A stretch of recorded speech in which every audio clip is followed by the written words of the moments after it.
Thank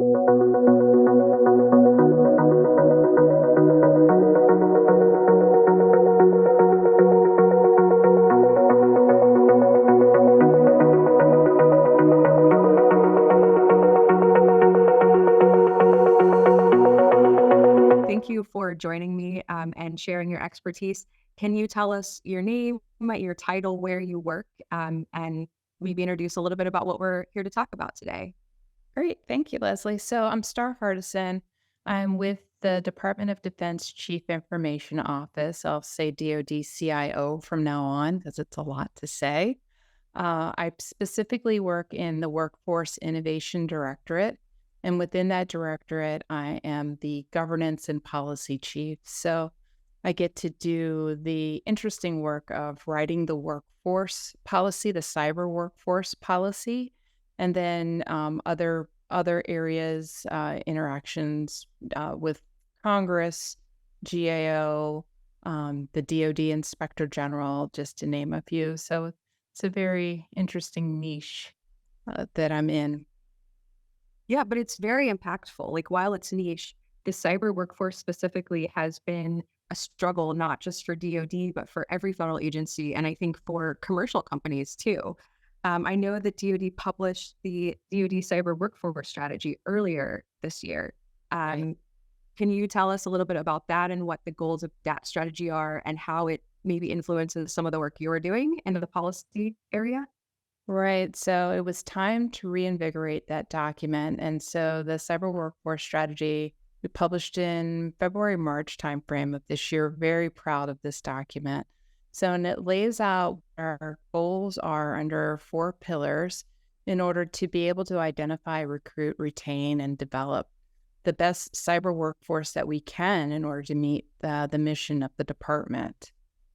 So the point of the strategy, it lasts from this year all the way through 2027, is just to lay out some clear goals and give us some guardrails and some guidelines of what actions we want to get after and achieve to help best um, develop that workforce, support that workforce, and ensure that we're recruiting great talent and keeping great talent. It also has a wonderful implementation plan that goes with it, a complementary piece that was just released in August. And so, as you know from your time in uniform, you'll see strategic plans released and they become these wonderful documents. And sometimes they don't actually um, get implemented, they don't get executed. So we added this implementation plan to go with it in order to, no kidding, outline what are all the actions that we want to take, assign some clear offices of primary and coordinating responsibility to get after this. We have broad support from across the department. So we have the other principal staff assistants that are on board with this, the Undersecretary of Defense for Personnel and Readiness. We have the military services that have said, yes, we're all in and we're ready to do what we can in order to support our cyber workforce. So I think the last number the last number that I saw with respect to vacancies across the department is approaching approximately 30,000 in the cyber workforce. So when you see a number like that, you say we've got to do something. And so having this strategy, having this implementation plan, and then having this broad support across the department means that we can hopefully chip away at what that vacancy looks like and get us back to a number that's smaller. That's much smaller. It should be smaller so that we're able to do the mission that we've been charged to do.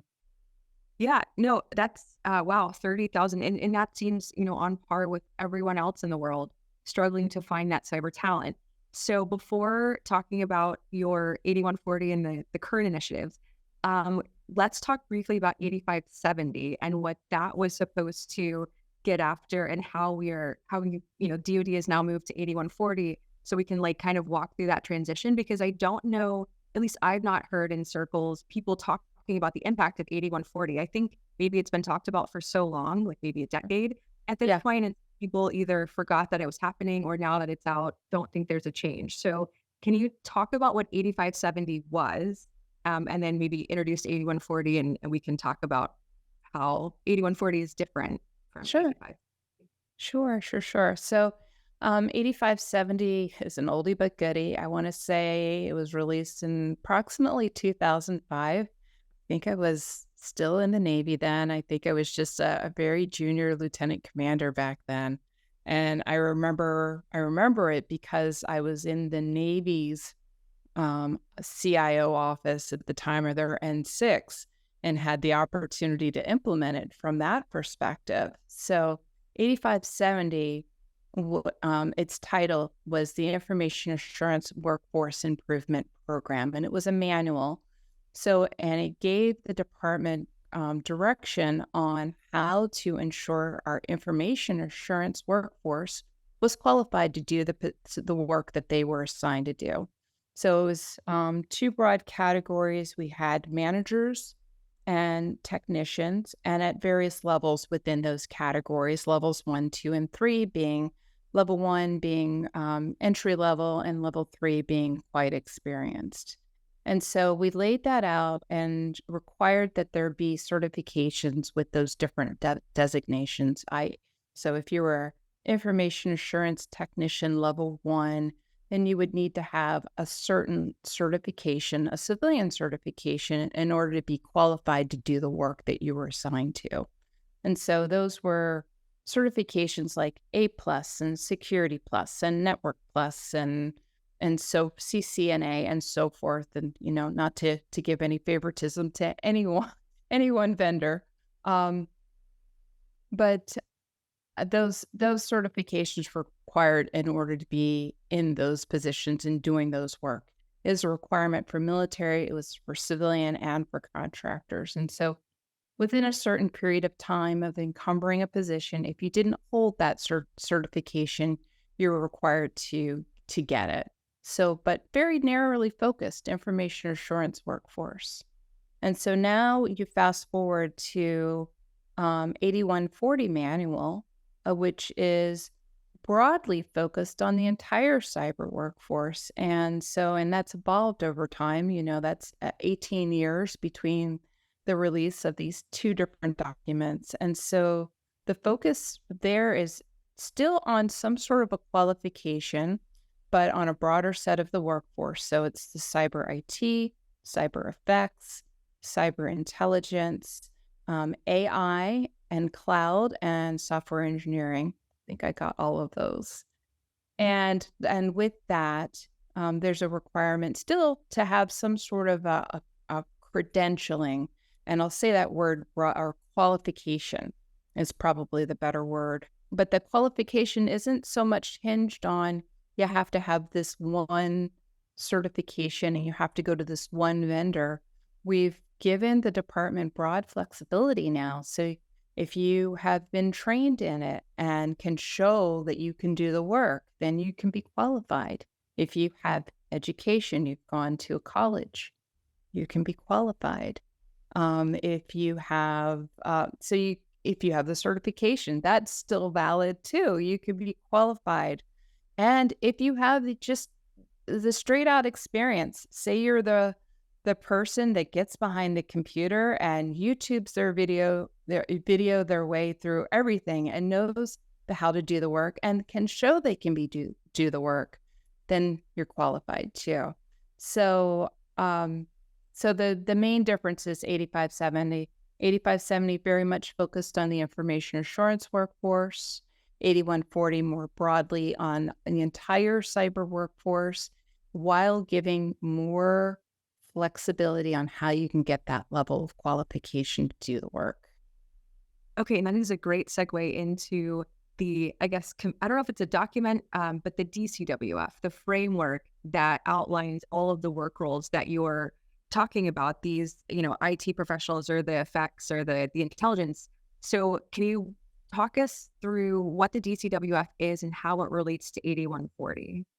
Sure. So, in order to be qualified in all of these different positions, somewhere, somehow, it has to be written down. And we wrote those qualifications, those knowledge, skills, abilities, and tasks in the Defense Cyber Workforce Framework. And so there's a coding schema, and I believe there's about just over 70 cyber workforce codes now that you could be qualified to. Every person can have up to 3 cyber workforce codes assigned to them. And so, and again, you have to be knowledgeable and capable to do the work in those work role codes. So again, they're categorized into those different areas that I mentioned before: cyber IT, cybersecurity, cyber effects, intel, data AI, and software engineering. And so, like, I have one of them in front of me. So, as an example, let's say you're an ISSM, an Information Systems Security Manager. The work role code with that is number 722. And so, if you go to our Defense Cyber Workforce Framework, you can look up what the knowledge, skills, and abilities are for that, and then how you can be qualified in that area with respect to education, training, and or experience. How can, like, from a contractor perspective, because contractors have to be qualified on the first day of the contract, and since this is new, there's no like precedent for what's acceptable. How do contractors specifically demonstrate their qualification against this like matrix of qualification requirements? Right. So there's a few things. First, I'll back up with respect to 8140. There's a grace period. So we knew that we couldn't release 8140 on day one and say, okay, everybody be qualified. So with respect to the cybersecurity side of the house, there's a 2-year phase in transition time. So about early 2025 is when folks will first need to be qualified in that area. And then for the rest of the elements of the DCWF, there's a 3-year phase-in period. So we realized folks are just going to need time to A, digest it, and B, figure out the best way for their organizations to get at that. So back to your question with respect to contractors. So there's a few things we need to still do to help our industry partners be ready. One of the things is there's a acquisition regulation that we're in the process of modifying. So right now it reads all things 8570. And so right now I can't hold industry accountable to 8140 standards yet because the acquisition regulation doesn't outline that just yet. So we're working on that right now to ensure that all that 8140 language is included in the acquisition regulations. And then once that's in place, then we'll be able to have our industry partners be accountable to that. So we're going to rely on each company to be able to say, if we need an ISSM and they're a contractor, we're going to rely on them to see what the knowledge, skills, and abilities and tasks are and look at the credentials and the resume and the ability of that person to be able to say, hey, yes, this person's qualified, or no, they're not.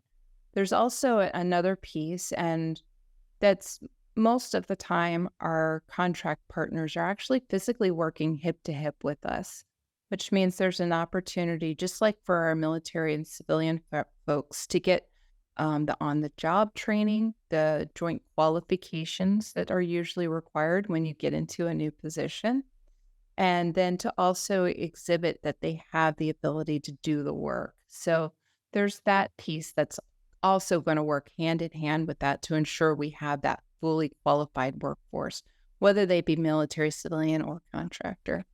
How do you anticipate this DCWF and aligning to work roles? How will that help you recruit and retain the cyber professionals or the cyber talent that you're looking for? These 30,000 vacancies. How is DoD planning to use this 8140 and the DCWF to help with recruiting the right people for those jobs?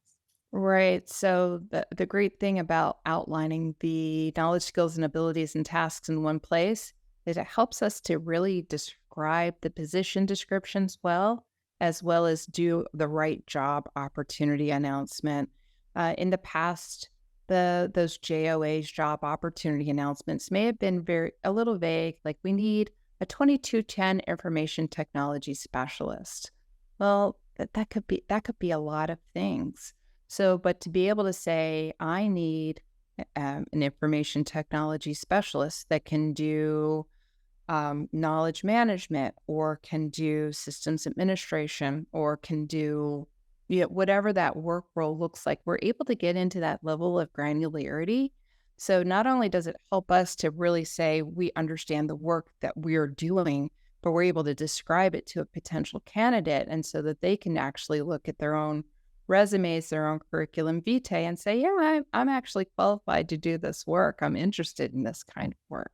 Yeah, I think that's totally helpful because I'm actually using the NCWF, the NICE framework, to help with, postings at my job to make sure that I'm getting the right people with the right qualifications. So I think that is going to be immensely helpful, making sure that you get the right people and that they're applying for the job that they think they're applying for.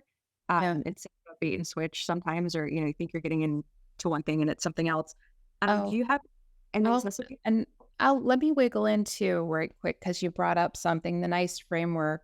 So we foundationally are built off of the NICE framework in the Department of Defense, but we've taken it a little further, because while a NICE framework is meant for the entirety of the federal workforce and for them to be able to describe their cyber workforce, there's some areas where we're truly unique, that we do certain work roles, certain work elements that just aren't performed in the rest of the federal government. So, but the other thing that's nice about NICE and nice about the DCWF is that if I'm an ISSM within Department of Defense and say I should decide to go someplace else within the federal government, I should be pretty qualified to do that work wherever I go within the federal government, because we're all working from that same lexicon, the same standards. And so we should be pretty interchangeable and plug and play throughout the workforce. Now, while ideally I want to retain every person that comes in the door. So if you're a great talent, we want to keep you. But at the same time, if there's an opportunity for somebody to grow and develop in another part of the federal government, they should be able to do that easily and be able to take their work role coding with them and say, I'm already a 722. I can do this work. I did it here. It's very much like what you're doing here. Very solid point. I totally missed because I've been so DoD centric that I forget that the civilian agencies sometimes have different lingo entirely. So being able Yeah. to create a lexicon across the entire federal government is incredibly helpful. Do you have an anticipated timeline on the acquisition regulation update, just to give people something to track for a timeline? Because you said that, maybe early 2025 for contractors to expect this, but if we could, track a regulation, that would be, more, not more helpful, but, something that we can hang our hat on and say, oh, we're tracking this, we see that it's moving along. Yeah, that's a good question. So that's a piece that doesn't move fast, but we are working closely with our partners in the acquisition and sustainment side of the Department of Defense to get that language into regulation. Gosh, I think I don't think I have a firm date yet. I want to say within the next year, because it not only do we have to work within DoD, but we also have to work outside of DoD in order to get this into the acquisition regulation. So it's not a fast moving train, unfortunately. So, so contractors should not expect to see this language until the DFARS is updated with this requirement. Right. So we are working right now on a bit of a crosswalk to say, dear industry partners, 8570 used to say this, and parts of 8140 are somewhat similar. And so the pieces that say 8570 are this within 8140. So continue to do these things that look like 8570. And then once we can broaden that to include all of the changes, then we'll get that into regulation. But that at least will be the interim fix until we can get the whole thing into regulation. And what do you think will be the biggest struggle for industry specifically to implement the changes in 8140? I want to say that our industry partners always want to come to the table qualified to do the work. They bid on the work. They take the time to look for and hire employees in order to do that work. And so I don't see it so much as a struggle for them to find, to find that talent and to bring that to bear. There may be some pieces that are a little more challenging. So it's not just the information assurance workforce; it's everybody. But at the same time, the having a computer science graduate that's able to be a knowledge manager, like that's not a big leap. And having that education, the certification, the certificates, the apprenticeships, even to be able to do that work, I think we've made it easier. I'm hoping we've made it easier because we did want to provide that level of flexibility, not only for our industry partners, but for the entirety of the department. Correct me if I'm wrong, or I feel like DoD was the only federal agency that had this really hard and fast certificate requirement with 8570. Like I don't think I saw it at any other agency where you had to have a Sec Plus or a CISSP. Other agencies had kind of more flexible qualifications. So is this DoD moving more in line with kind of the other federal agencies? I think it's us just being responsive to what reality was actually showing us is that if you had I'm a Navy veteran, so if you had a sailor that went to an A school or a C school where they learned a lot of this information in their training in order to be an information technology specialist, to have them go back and take a course that may have been somewhat expensive and then sit for a certification exam seemed redundant and seemed like a waste of their time. Like, I already know this information and let me show you I can do it. So it's allowing for some flexibility rather than the more rigid direction that we had before. I think that is a really interesting aspect. I didn't, I guess, realize until talking to you about this. So I appreciate gaining that understanding that it's more flexibility instead of adding. Because in my mind, when I looked at this potential like qualification matrix now for every work role, I was like, oh my goodness, they're going to have to do 7 different things instead of one. And Yeah. but understand that it allows more flexibility and qualification. I think that makes a lot of sense. So I think Yeah. that will definitely help with the 30,000 vacancies that DoD is facing and having to compete for the same talent that, large tech companies and other federal agencies compete for. Right. Are there what other efforts are you working on as, the policy person for the cyber workforce? Are there other things that are in the pipeline that you can talk about that are also going to help alleviate this, vacancy, a huge amount of vacancies or other efforts that you're looking at to help with the cyber workforce? Right. So 8140 is going to be ever present for us. So definitely going to, the one thing that I do with some regularity is just the continuous look on how we can update and improve that instruction. A piece of DoD CIO that I don't want to say broke apart, but we saw that there was a need for a more concentrated effort was with the stand up of the chief data and artificial intelligence officer.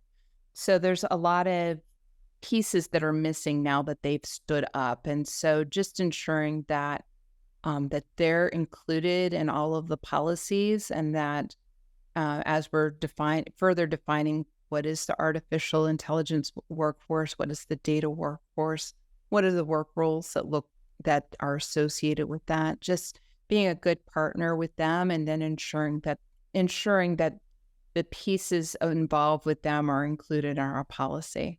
No worries. Yeah. Is there anything else that you want to talk about any of these topics that we haven't, like an angle thing or something that we haven't really addressed or that you think is interesting that people or industry would be interested in?